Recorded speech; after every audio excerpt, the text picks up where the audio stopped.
యవనుడా లేదా యవనస్తులారా వెనుతిరిగి చూడవద్దు. యవనుడా వెనుతిరిగి చూడకు. బైబిల్ గ్రంథంలో యేసుక్రీస్తు ప్రభుల వారు అనేకమైనటువంటి ఉపమానాలు చెప్పారు. అనేక చోట్ల ఆయన వెళుతూ అనేక మందికి ఆయన బోధిస్తూ అనేకమైన ఉపమానాలు చెప్పారు. అలాగే ఉపమానాలే కాదు ప్రియులారా, ఆయన వెళుతున్నప్పుడు ఎదురైనటువంటి సంగతులు, సందర్భాలు, ఎదురైన మనుషులు ఎవరైతే ఉన్నారో, సహోదరులు కావచ్చు, సహోదరీమణులు కావచ్చు, తనకు ఎదుర్పడినటువంటి మనుషులు ఎవరైతే ఉన్నారో ఆ జనులతో ఆయన సంభాషించినటువంటి తీరు కూడా మరి మనకు పాఠాలే. యేసుప్రభుల వారు చెప్పిన ఉపమానాలే పాఠాలుగా లేవు, కానీ ఆయన ఎక్కడ మాట్లాడితే, నిలవబడి మాట్లాడితే అక్కడ ఒక పాఠం మనకు వచ్చేస్తుంది. ఆయన జనులలో వెళ్ళి నిలవబడి వారితో సంభాషిస్తే ఆ సంభాషణే ఒక పాఠమై ఉంది. ఈరోజు మనం చూడబోతున్నది అదే ప్రియులారా. చూడండి, లూకాసు వార్త ఇప్పుడు మనం చదువుకున్నటువంటి మరి బైబిల్ పఠనము మనం ఒకసారి మరలా ధ్యానించినట్లయితే లూకాసు వార్త 9వ అధ్యాయము 57వ వచనము నుండి 62వ వచనం వరకు ఉన్న భాగము మరి మనము చదువుకున్నాం. దీనిని జాగ్రత్తగా ధ్యానిద్దాం ప్రియులారా. ఎందుకంటే బైబిల్ గ్రంథాన్ని మనం చదువుతూ వెళుతున్నప్పుడు ఉన్న పలంగా ఒక్కసారి మనకు అర్థం కాదు. ఒకసారి మనకు అర్థం కావాలి అని అంటే మరలా చదవాలి. ఆ సందర్భాన్ని మరలా తిరిగి మరలా మనం ధ్యానించినట్లయితేనే మనకు ఆ సందర్భం అర్థమవుతుంది ప్రియులారా. జాగ్రత్తగా గమనించండి. ఇప్పుడు లూకాసు వార్త 9వ అధ్యాయము 57వ వచనము నుండి 62 వచనాల మధ్య భాగం ఎన్నోసార్లు చదివింటాం, కానీ ఒకసారి ఆగి ఆలోచించి చదువుదాం ప్రియులారా. చూద్దాం. 57వ వచనాన్ని నేను చదువుతున్నాను. వారు మార్గమున వెళ్ళుచుండగా, ఎవరిక్కడ వారు అంటే, ఇక్కడ వారు అంటే ఎవరంటే యేసుక్రీస్తు ప్రభుల వారు శిష్యులు, వారితో పాటు వెళుతున్న జన సమూహము. వారు మార్గమున వెళ్ళుచుండగా ఒకడు, నీవెక్కడికి వెళ్ళినను నీ వెంట వచ్చేదనని ఆయనతో చెప్పెను. జాగ్రత్తగా వినాలి, నిశ్శబ్దాన్ని పాటించాలి, పిల్లల్ని అదుపులో పెట్టుకోవాలి. ఎందుకంటే వాక్యపు లోతుల్లోనికి మనం వెళుతున్నప్పుడు మన కాన్సన్ట్రేషన్ అంతా వాక్యం మీదనే ఉండాలి. రాసుకుంటున్న వారు కూడా అవసరమైన రెఫరెన్స్ ఒక మాట రాసుకుని మరలా కాన్సన్ట్రేషన్ అన్నది వాక్యం చెబుతున్న వారి వైపునకు ఉంచాలి ప్రియులారా. చూడండి, గమనించండి.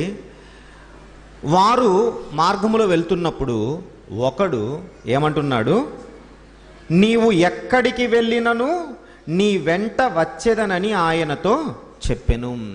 అంటే ముగ్గురు కనబడుతున్నారు, ఇక్కడ ముగ్గురు కనబడుతున్నారు.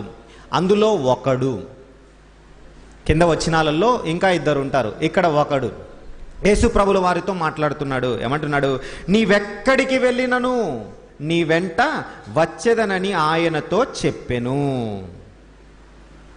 ఏమన్నాడండి? బాగా వినాలి. ఏమన్నాడు? నీవు ఎక్కడికి వెళ్ళినను నీ వెంట వచ్చేదను. అంటే యేసు ప్రభుల వారిని ఈ మాట అడిగినప్పుడు, లేదంటే మనల్ని ఈ మాట అడిగినప్పుడు, మనం సేవలో ఉన్నప్పుడు, మనము పరిచర్యకు వెళుతున్నప్పుడు, మీరు ఎక్కడికి వెళ్ళినా అక్కడికి నేను వస్తాను అని అంటే అర్థం ఏంటండి? అర్థం ఏంటో చెప్పండి. అంటే మీ సేవా పరిచర్యలో నేను కూడా భాగమవుతాను.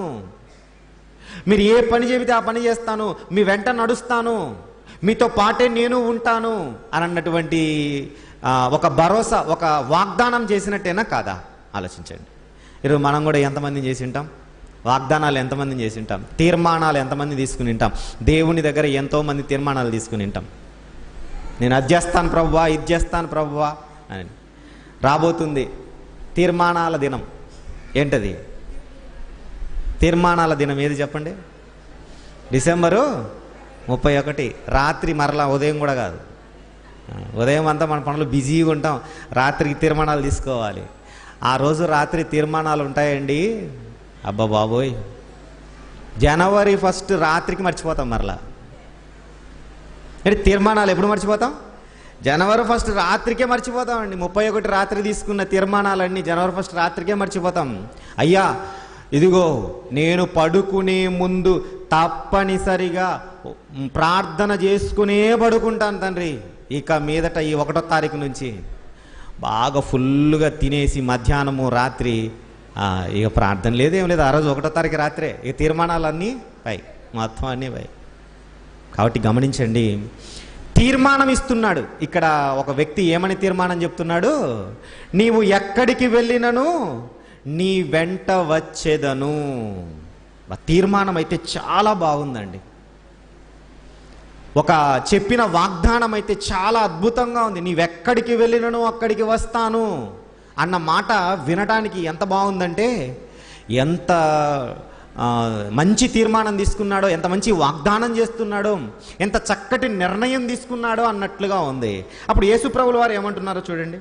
యేసుప్రభుల వారు ఏమంటున్నారు? లూకాసు వార్త 9వ అధ్యాయము 58వ వచనం చదువుతున్నాను. 58వ వచనం అందుకు యేసు నేను చదువుతాను.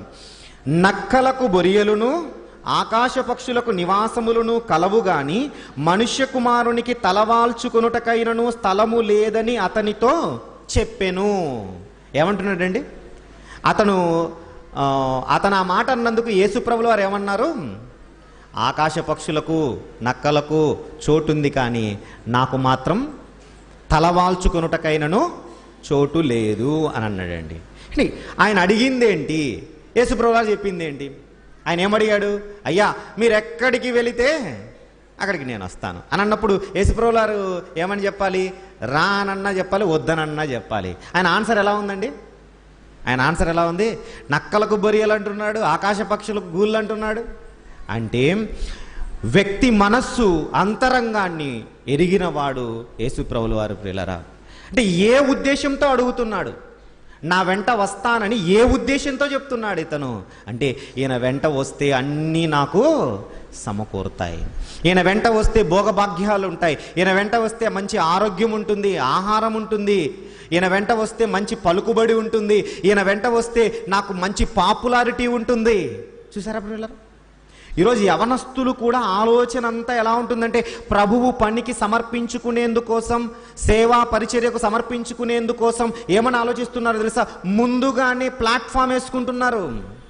నేను ఈ రూట్లో వెళ్తే నాకు ఇది బాగుంటుందా, ఇది బాగుంటుందా, ఇక్కడ వెళ్తే ఇలా బాగుంటుందా అని చెప్పి ముందుగానే ఒక ప్లాన్ వేసుకుని ఆ ప్లాన్ ప్రకారంగా వెళ్ళాలనుకుంటున్నారు ప్రియులారా. అంటే అన్నీ సమకూర్తాయా ఈ రూట్లో వెళితే, నేను ఈ మార్గములో వెళితే?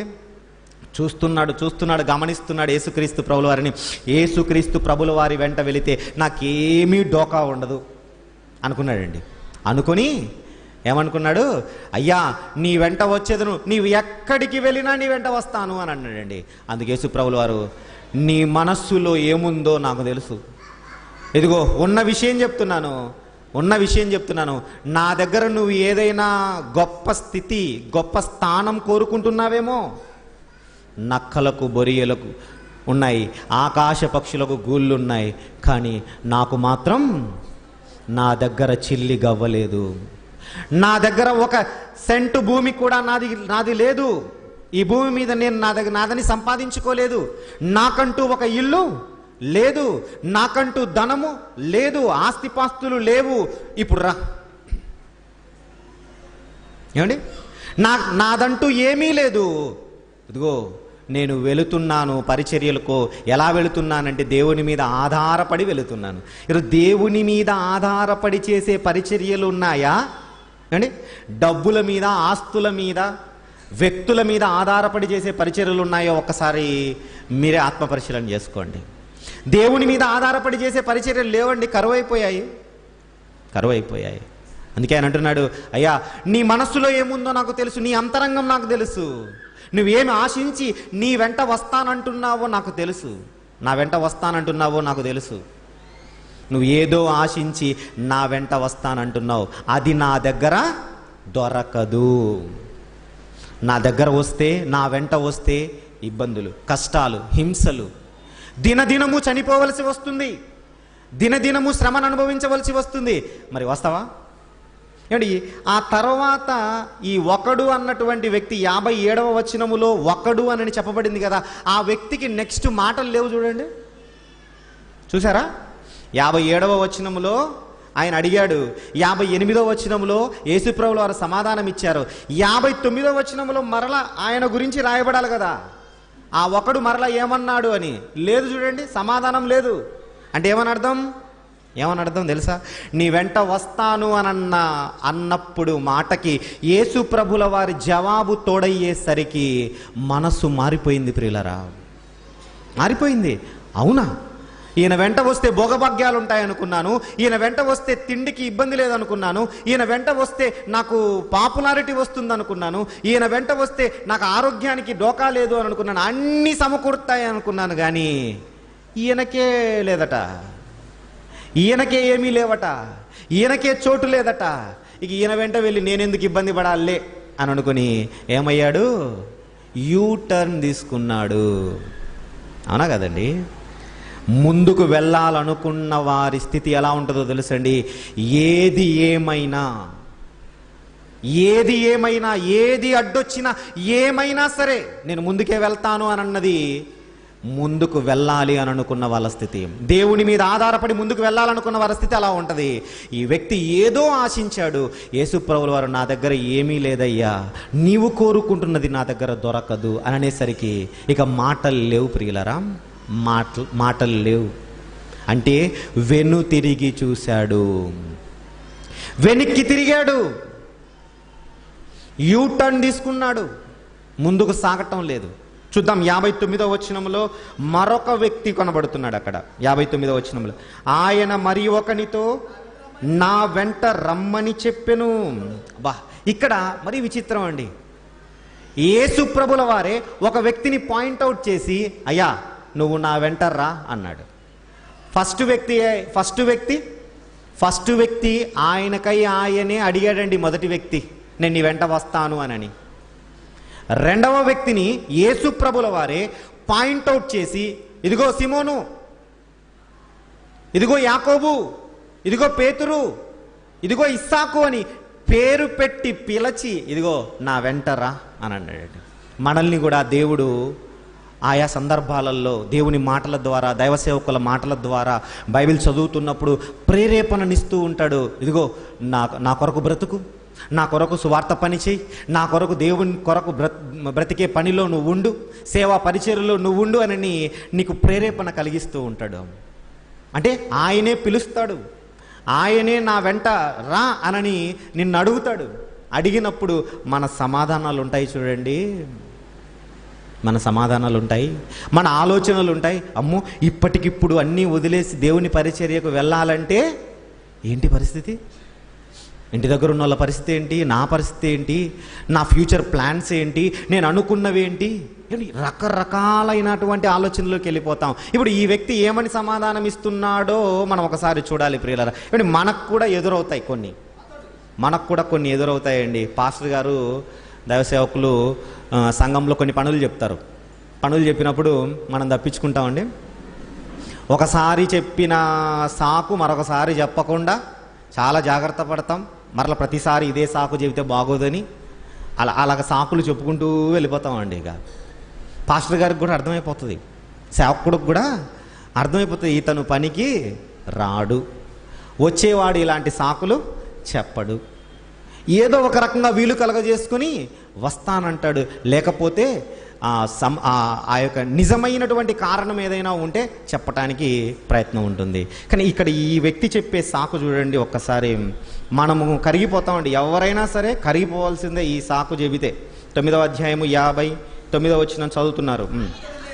అతడు నేను వెళ్ళి మొదట నా తండ్రిని పాతి పెట్టి వచ్చుటకు సెలవిమ్మని మనవి చేసెను.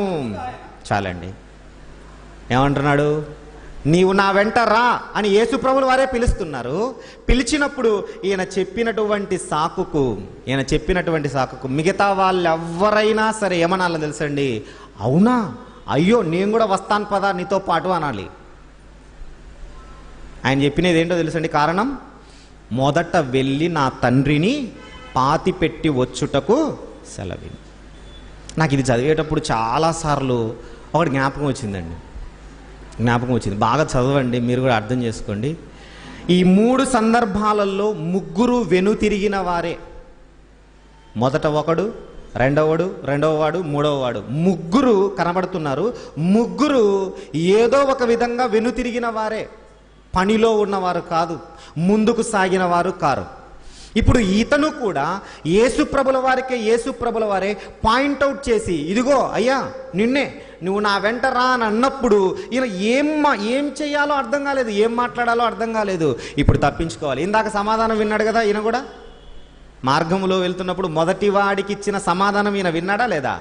నా దగ్గర ఏం లేదయ్యా. ఆయన మాట్లాడలేదు, ఆయన వెనుక తిరిగాడు. ఆయన వెనుక తిరగడము చూసి రెండవ వాడు కూడా, బాబోయ్ నన్ను బుక్ చేశాడు, నన్ను రమ్మంటున్నాడు, వెంట వస్తాను అనన్న వాడిని వదిలి వద్దంటున్నాడు. వద్దనడం అంటే ఇండైరెక్ట్గా చెప్పాడండి, నీవు కోరుకుంటున్నది నా దగ్గర లభించదు అనని. అతన్నేమో వద్దని, అతడేమో రావాలి అని అంటూ నేను వస్తానని అంటే అతన్ని పక్కన పెట్టి నన్ను చూపిస్తున్నాడు, నువ్వు రా నా వెంటానని.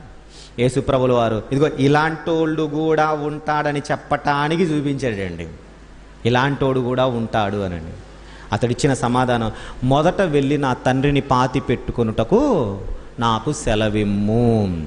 ఏమండి, నిజంగా ఒక తండ్రి చనిపోయి ఉంటే యేసుప్రభుల వారు పాతి పెట్టుకునేంత సమయము కూడా ఇవ్వనంత కఠినుడా? ఆలోచించండి. లేదా యేసుప్రభుల వారు మరి మృతులను సైతము బ్రతికింపగలిగినటువంటి శక్తి కలిగిన వాడు కాబట్టి ఇతను ఏమని అడిగిండాలి?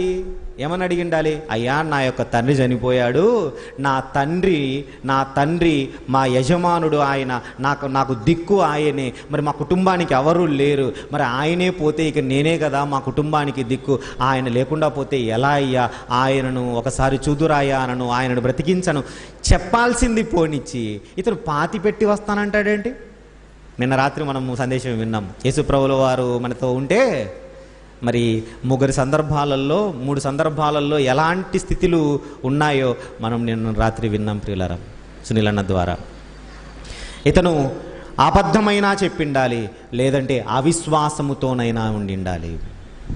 నాకు ఒకటి జ్ఞాపకం వస్తుందండి. చిన్నప్పుడు స్కూల్కి ఎగ్గొట్టాలంటే మరి సెలవు సీటు పెట్టాలి, ఉపాధ్యాయుడికి సెలవు సీటు ఇవ్వాలంటే ఏదో ఒక కారణం, నాకు జ్వరం వస్తుందనో, దగ్గు వస్తుందనో, కడుపు నొప్పనో, ఏదైతే కనుక్కోలేరో అదే చెప్తారండి. కడుపు నొప్పి ఇట్లా పట్టుకుంటే ఇంకేం చెప్తాం మనం? కడుపు నొప్పిని కొలిసే పరికరం ఉందా? జ్వరం కొలిసే పరికరం ఉంది కానీ కడుపు నొప్పిని కొలిసే పరికరం ఉందా? లేదు, సాకు. అప్పుడు ఏరా మరి ఈరోజు స్కూల్కి రాలేదు, నిన్న స్కూల్కి రాలేదు అని చెప్పి అడిగితే వాడు చెప్పేది ఏదో తెలుసండి, ఇంట్లో ఎవడో ఒకరిని చంపేస్తాడండి. మా తాత చచ్చిపోయాడు సార్ అంటాడు. ఎన్నిసార్లు చంపుతాడు తాతను? ఏమండి, ఎన్నిసార్లు చంపుతాడు తాతను? అంటే ఒక సాకు, ఏదైతే చెబితే ఇక మనం మాట్లాడమో, ఏ సాకైతే చెబితే మనము ఇక గొంతెత్తమో, అవునా వదిలేస్తామో, ఆ సాకు చెబితే తప్పించుకోవాలండి. ఆ సాకు చెప్పి తప్పించుకోవాలనుకుంటాము. ఇంకా చచ్చిపోయాడు అని అంటే ఇక ఏమంటామండి?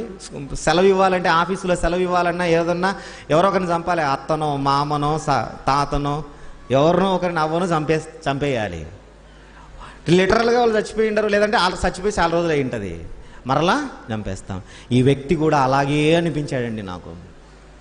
నా తండ్రిని పాతి పెట్టుకొనుటకు నాకు అవకాశం ఇవ్వండి. ఏం సాకెత్తుక్కున్నావయ్యా? అక్కడ ఎదుట నిన్ను పిలిచిందెవరు? నీకు అడ్డంకిగా నీ తండ్రి చావుందా? నీ తండ్రి శవము యేసుప్రభుల వారితో పాటుగా రాకుండా నిన్ను ఆపుతుందా? ఒకసారి ఆలోచించండి ప్రియులారా.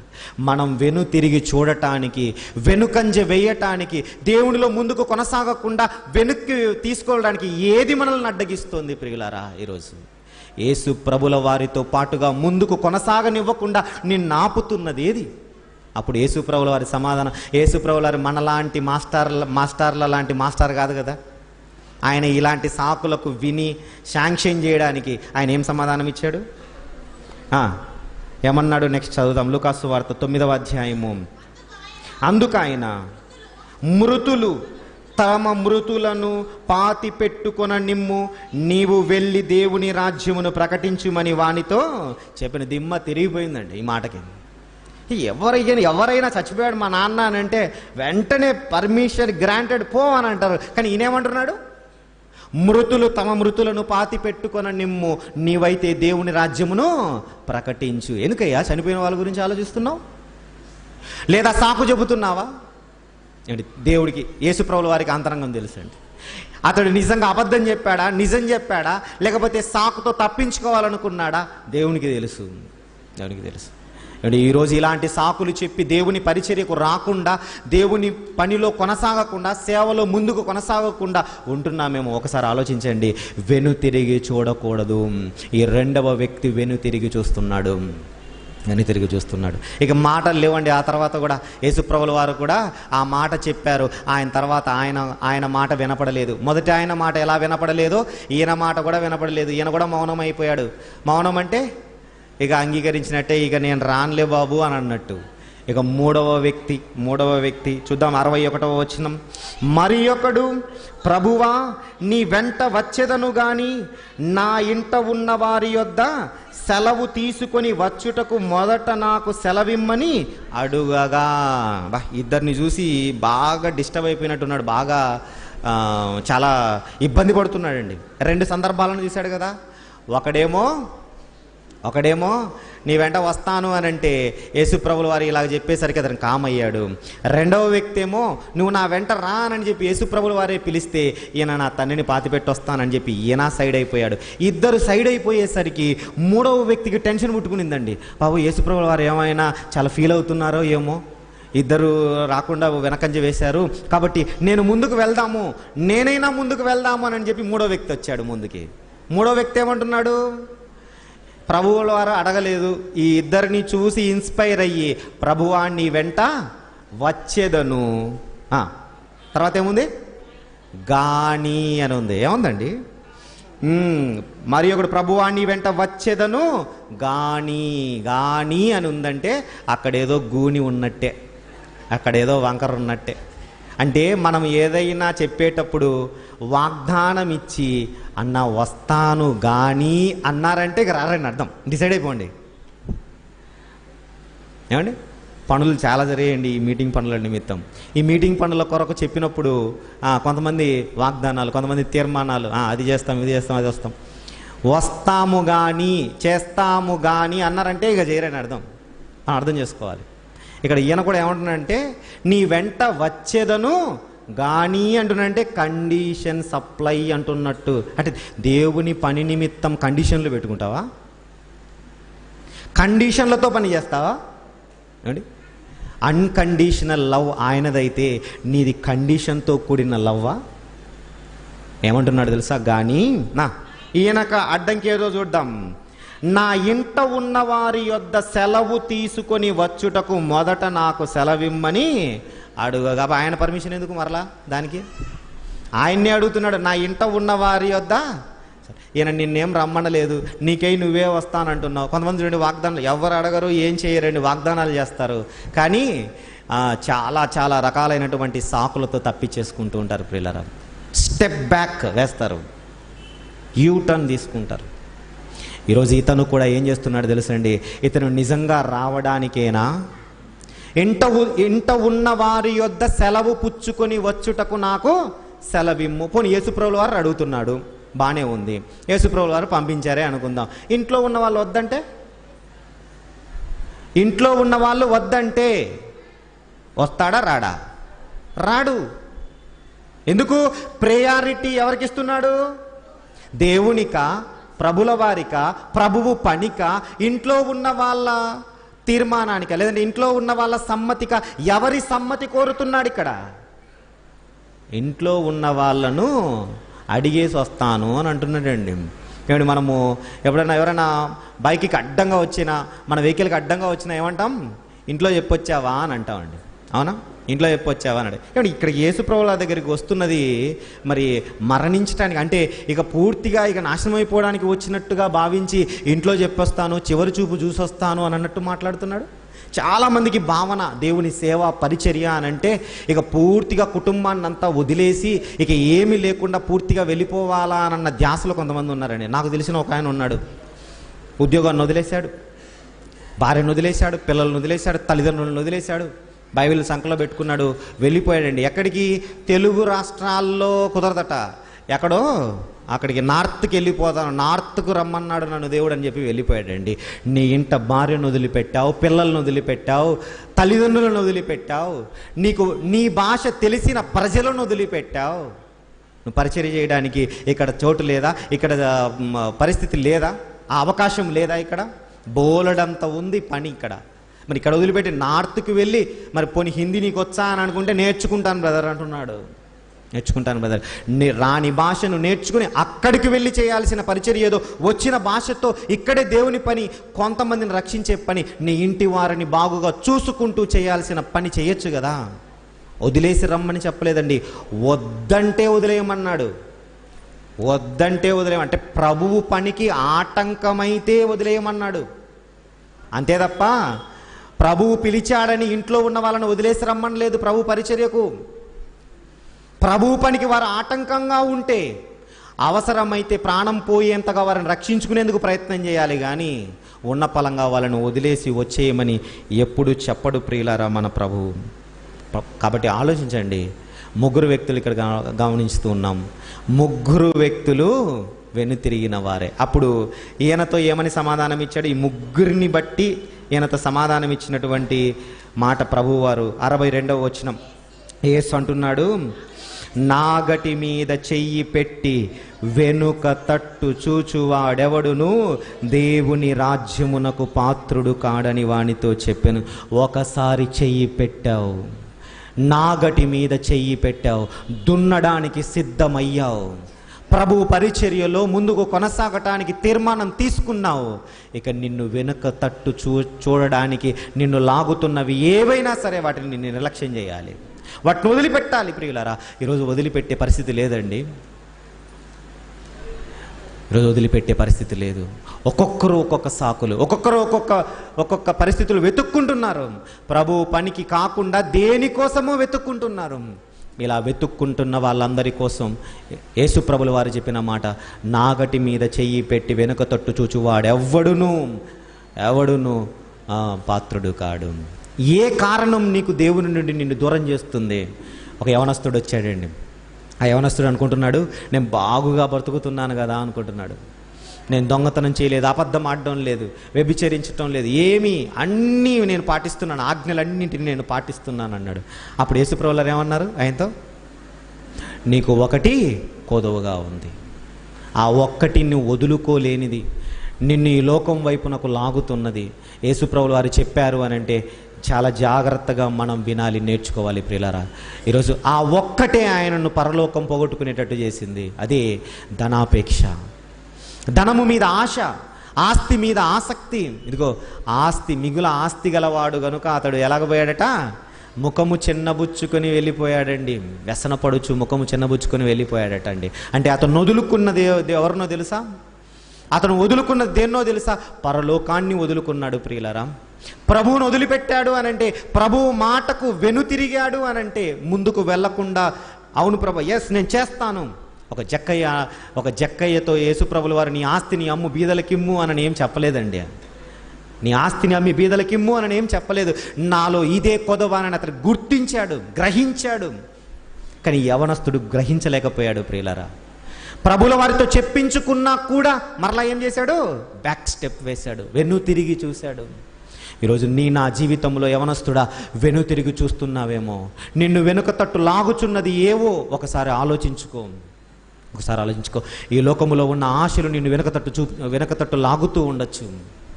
ప్రభు పని నిమిత్తం ముందుకు కొనసాగింపనివ్వకుండా నిన్ను వెనక్కి లాగుతూ ఉన్నటువంటి ఏ పరిస్థితులనైనా సరే నువ్వు ఎదుర్కోవటానికి సిద్ధంగా ఉండాలి. చూద్దాం మరొక మాట మన బైబిల్ గ్రంథంలో చూసినట్లయితే యోహాను సువార్త 6వ అధ్యాయము. ఇలాంటి క్యారెక్టర్స్ మనకు చాలా కనబడతాయి ప్రియులారా. 6వ అధ్యాయము 22వ వచనము. యోహాను సువార్త 6వ అధ్యాయము 22వ వచనము. మరునాడు సముద్రపు టద్దరిని నిలిచియున్న జనసమూహము వచ్చి చూడగా ఒక చిన్న దోణ తప్ప అక్కడ మరొకటి లేదని, యేసు తన శిష్యులతో కూడా దోణ ఎక్కలేదు కానీ ఆయన శిష్యులు మాత్రమే వెళ్ళిరని తెలుసుకునిరి. ఇక్కడ యేసుక్రీస్తు ప్రభుల వారు శిష్యులు వెళ్ళిపోయారండి. వెళ్ళిన తర్వాత అక్కడి నుంచి చాలామంది ఆయనను వెతుక్కుంటూ వచ్చినటువంటి సందర్భం ప్రియులారా. అలాగా వెతుక్కుంటూ వచ్చినప్పుడు చూడండి 24వ వచనం, కాబట్టి యేసును ఆయన శిష్యులను అక్కడ లేకపోవుట జనసమూహము చూచినప్పుడు వారు ఆ చిన్న దోణెలెక్కి యేసును వెదకుచు కపెర్నహూమునకు వచ్చిరి. సముద్రపు టద్దరిని ఆయనను కనుగొని, బోధకుడా నీవెప్పుడిక్కడికి వచ్చితివని అడుగా, యేసు మీరు సూచనలను చూచుట వలన కాదు గాని రొట్టెలు భుజించి తృప్తి పొందుట వలననే నన్ను వెదకుచున్నారని మీతో నిశ్చయముగా చెప్పుచున్నాను. ఏమంటున్నారో తెలుసా అండి, ఇక్కడ యేసుక్రీస్తు ప్రభుల వారిని వెతుక్కుంటూ జనసమూహము వస్తే మనల్ని వెతుక్కుంటూ వచ్చిన వారిని మనం ఎలా పలకరిస్తాం, ఎలా మాట్లాడతాం, ఎలా రిసీవ్ చేసుకుంటాం? నా గురించి ఇంతమంది వచ్చారా అని చెప్పి పొంగిపోతాం మనకు. కానీ హృదయాంతరంగములను ఎరిగిన ప్రభువు వాళ్ళ మనసు తెలుసు కాబట్టి వాళ్ళు ఎందుకు వెంబడిస్తున్నారో చెప్పేశాడండి. ఎందుకంట మీరు సూచనలను చూచుట వలన కాదు కానీ రొట్టెలు భుజించి తృప్తి పొందుట వలననే నన్ను వెదకుచున్నారు. యేసుప్రభు వారి దగ్గర ఫ్రీ ఫుడ్, ఫ్రీ మెడిసిన్. అంటే అసలు ఆయన దగ్గర అనారోగ్యము వస్తే బాగుపడతారు, ఏం కాదు, ఆరోగ్యవంతులు అయిపోతారు. ఆకలి దప్పులకు ఆయన దగ్గర చోటు ఉండదు, ఎందుకంటే కడుపు నిండా భోజనం పెడతాడు. ఈ రెండు మనకి ఈయన దగ్గర దొరికితే ఈయనను వెతకకుండా, ఈయనను వెంబడించకుండా మరొకరిని వెంబడిస్తూ ఉన్నారండి. అందుకు యేసు ప్రభుల వారు అన్న మాట, ఇదిగో మీరు రొట్టెలు తిని తృప్తి పొందుట వలనని నన్ను వెదకుచున్నారు అని అన్నాడండి. అని ఒక మాట అన్నాడండి. క్షయమైన ఆహారము కొరకు కష్టపడకుడి గాని నిత్య జీవము కలగజేయు అక్షయమైన ఆహారము కొరకే కష్టపడుడి. 35వ వచనం, అందుకు యేసు వారితో ఇట్లను, జీవాహారమును నేనే, నా యొద్దకు వచ్చివాడు ఏమాత్రమును ఆకలిగొనడు, నా యందు విశ్వాసముంచువాడు ఎప్పుడునూ దప్పిగొనడు. ఒకటే మాట చెప్పాడండి, మీరు వెతుకుచున్నది క్షయమైపోయే ఆహారం కోసం, అక్షయమైన ఆహారాన్ని వెదకండి అని అన్నాడండి. ఈ మాటలు ఈరోజు జనులకు రుచించవు ప్రియులారా. ఆనాడు ఆ జనులకు కూడా రుచించలేదు. ఏమయ్యారో చూద్దాం. 66వ వచనం. ఇలా మాట్లాడిన తర్వాత జరిగిన సంభవం అండి. 66వ వచనం, 6వ అధ్యాయము యోహాను సువార్త 66వ వచనము. అప్పటి నుండి ఆయన శిష్యులలో అనేకులు వెనుక తీసి మరి ఎన్నడూను ఆయనను వెంబడింపలేదు. అందరూ వెలిక్కెళ్ళిపోయారు. అందరూ వెనుక తీసిన వారే. ఏమన్నాడు ఆయన? బాబు, క్షయమైన ఆహారం కోసం వెతక్కండర్రా, అక్షయమైన ఆహారము నా నోట నుండి జాలువారేటటువంటి జీవాహారాన్ని నేనే, నా నుండి వచ్చే మాటలు మిమ్మల్ని జీవింపజేస్తాయి, ఈ మాటల కోసం రండర్రా అని అంటే మేము భోజనం కోసమే వస్తాం, మేము స్వస్థత కోసమే వస్తాం. స్వస్థత భోజనము లేవా? అయితే మేము రాం. ఇదే కదండి ఇక్కడ జరిగింది. అనేకులు వెనుక తీసి మరి ఎన్నడూను ఆయనను వెంబడింపలేదు. మరి ఎన్నడూను ఆయనను వెంబడింపలేదు. చూసారా పిల్లలు, ఎంతమంది మిగిలారట చూడండి. కాబట్టి యేసు మీరు కూడా వెళ్ళిపోవలనని ఉన్నారా అని 12 మందిని అడుగగా, 12 మంది మిగిలారు. ఈ 12 మంది సైడ్ కూడా చూసి ఏమన్నాడు, ఏమయ్యా మీరు కూడా ఏమన్నా వెళ్ళాలనుకుంటున్నారా, బ్యాక్ స్టెప్ వేయాలనుకుంటున్నారా, వెళ్ళిపోండి. ఎందుకంటే యేసు ప్రభుల వారికి ఎవరు అవసరం లేదు. క్షయమైపోయే ఆహారం కోసం వెతికేవారు, ఈ లోకపు ఆశల కోసం వెంబడించే వారికి ఆయనకు అక్కర్లేదు. మీరు కూడా వెళ్ళిపోవాలని ఉన్నారా అంటే మీరు కూడా అక్షయమైన ఆహారం కొరకు కాదా, అయితే వెళ్ళిపోండి అని అంటున్నాడండి. జీవాహారం కోసం అయితేనే మీరు నన్ను వెంబడించండి. కానీ ఇందులో కూడా ఒకతను అప్పుడు అయితే చెప్పారండి. సీమోను పేతురు అన్నాడు, అయ్యా ఎక్కడికి వెళ్తామయ్యా, నీవు నిత్య జీవపు మాటలు గలవాడు, నీతోనే ఉంటాము అని. కానీ ఇక్కడ కూడా ఒకతను ఏమయ్యాడు, వెనుక తీశాడు. ఇస్కరియోతు యూదా. అపోస్తుల కార్యంలో 1వ అధ్యాయంలో ఉంది కదా, ఆయన పోగొట్టుకున్నాడు, అపోస్తలత్వాన్ని పోగొట్టుకున్నాడు. అక్కడ రాయబడిన మాట చూద్దాం. ఎందుకంటే 12 మంది మిగులుతారు అని అనుకుంటే 12 మందిలో ఒకడు కూడా మరలా బ్యాక్ స్టెప్ వేశాడు. కాబట్టి స్థిరం అని చెప్పి వీళ్ళను సాతాను కదిలించదు, వీళ్ళను సాతాను వెనక్కి లాగదనడానికి లేదు. అంతమంది వెళ్ళిపోయినప్పుడే వెళ్ళిపోవాలి ఇస్కరియోతు యూదా. కానీ 12 మందితో ఉన్నాడు. కానీ ఆ 12 మందిలో కూడా ఒకడు సాతానుగా మారాడు ప్రియులారా. అపోస్తుల కార్యంలో 1వ అధ్యాయం 25వ వచనము. అక్కడ రాయబడి ఉంది, తన చోటికి పోవుటకు యూదా తప్పిపోయి పోగొట్టుకున్న ఈ పరిచర్యలోను అని అన్నమాట రాయబడి ఉంది ప్రియులారా. కాబట్టి ఏ విధంగా ఇస్కరియోతు యూదా వెనుదిరిగిపోయి నాశనానికి వెళ్ళిపోయాడో ఈరోజు మనం అలాంటి పరిస్థితి ఉండకూడదు. యవనస్తుల జీవితాలలో ఎక్కువగా లోకాశల్లోనికి సాతాను లోకాశల్లోనికి తీసుకుని వెళ్ళి వెనక్కి లాగే ప్రయత్నం చేస్తుంది. మనం వాటికి లొంగకూడదు ప్రియులారా. ముందుకు సాగాలి అని అంటే విశ్వాసముతోనే సాధ్యం ప్రియులారా. దేవుని యందు విశ్వాసం ఉంచినట్లయితేనే మనము ముందుకు సాగగలం తప్ప విశ్వాసము లేకపోతే ముందుకు సాగే పరిస్థితి ఉండదు. తిమోతి గారికి రాసినటువంటి 2వ పత్రిక 3వ అధ్యాయం ముగించుకుందాం. 2 వచనాలు. తిమోతి గారికి రాసినటువంటి 2వ పత్రిక 3వ అధ్యాయము 7వ వచనము నుంచి చదువుదాం ప్రియులారా. 7వ వచనము నుండి చదువుదాం. తిమోతి గారికి రాసినటువంటి 2వ పత్రిక 3వ అధ్యాయము 7వ వచనము నుండి మనము చదువుదాం.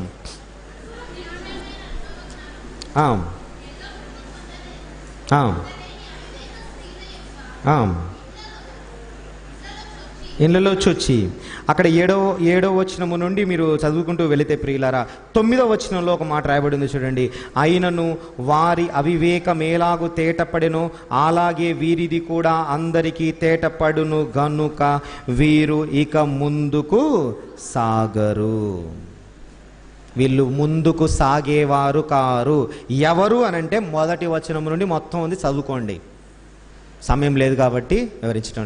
ఎవరెవరిలో అయితే ఈ లక్షణాలు ఉంటాయో వీళ్ళందరి స్థితి ఎలా ఉంటుందంటే వెనక్కి చూసే వాళ్ళే వీళ్ళంతా. వీరు ఇక ముందుకు సాగరు. ఎవరెవరు అని అన్నది 8 వచనాల్లో చెప్పాడు.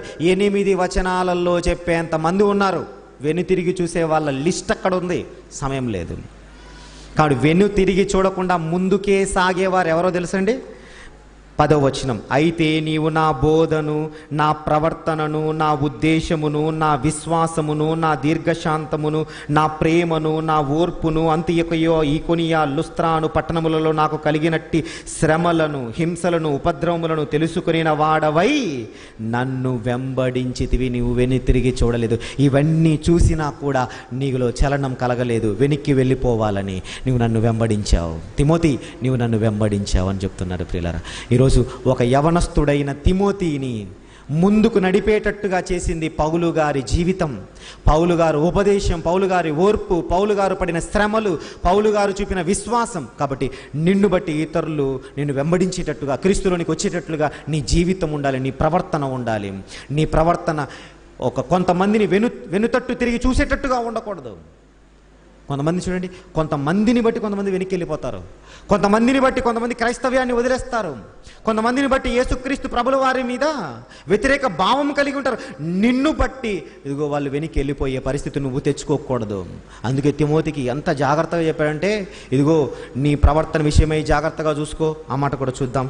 తిమోతి గారికి రాసిన మొదటి పత్రిక 4వ అధ్యాయము 11వ వచనం యవనస్తులకు సూచనగా చెబుతున్నాడు ప్రియులారా.